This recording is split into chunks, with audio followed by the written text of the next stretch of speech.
આવો હતો અમારો વિદ્યાર્થી કાર્ડ. સાંભળો, ચોપડીઓના વચ્ચે વિદ્યાના ઝાડનું ડાળું અને મોરના પીછાને મૂકવાથી અમે હોશિયાર થઈ જઈશું એવી દ્રઢ માન્યતા હતી. તેના કારણે અમારો આત્મવિશ્વાસ વધતો. કપડાના થેલામાં કે રાસાયણિક ખાતરની થેલીમાં ચોપડા ગોઠવવા એ અમારું કૌશલ્ય હતું. ચોપડા ઉપર પૂંઠા ચડાવવા એ અમારા જીવનનો વાર્ષિક ઉત્સવ હતો. પુસ્તકો ખૂબ જ સારી રીતે સાચવતા, કારણ કે વર્ષ પૂરું થયા પછી પાછા બીજાને અડધી કિંમતે વેચી દેતા. માતા પિતાને અમારા ભણતરની તો કોઈ ફિકર કે ચિંતા જ ન રહેતી. વર્ષોના વર્ષો વીતી જવા છતાં અમારા માતા પિતાના પાવન પગલાં ક્યારેય અમારી સ્કૂલ તરફ પડતા ન હતા. ન વાલી મીટિંગ, ન શિક્ષકના મારની કોઈ ફરિયાદ કરતા, કારણ કે તેવું કરવાથી ઘરે વધારે માર પડતો.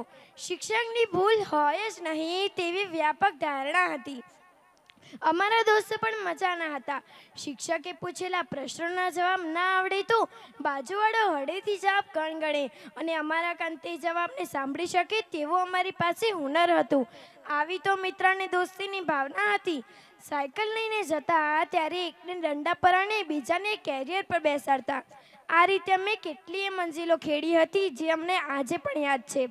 બોર વીણવા જતા, નદીમાં ધુબકા મારવા જતા. 1 થી 5 ધોરણ સુધી પાટી અને પેન સાથે ભણ્યા, એટલે અમારામાં કેલ્શિયમ ભરપૂર રહેતું.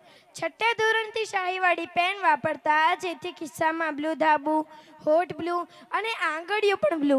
આ અમારા ભણવાના ધગશની નિશાની હતી. અમે સારા હતા કે ખરાબ એ ખબર નથી, પણ અમારા મિત્રો અને અમારા પરિવાર અમારી સાથે હતો. એટલે જ તો અમે આજે રાતી રાણા અને ગલગોટો જેવા છીએ. હંમેશા ખુશ રહો અને મસ્ત રહો. પ્રણામ.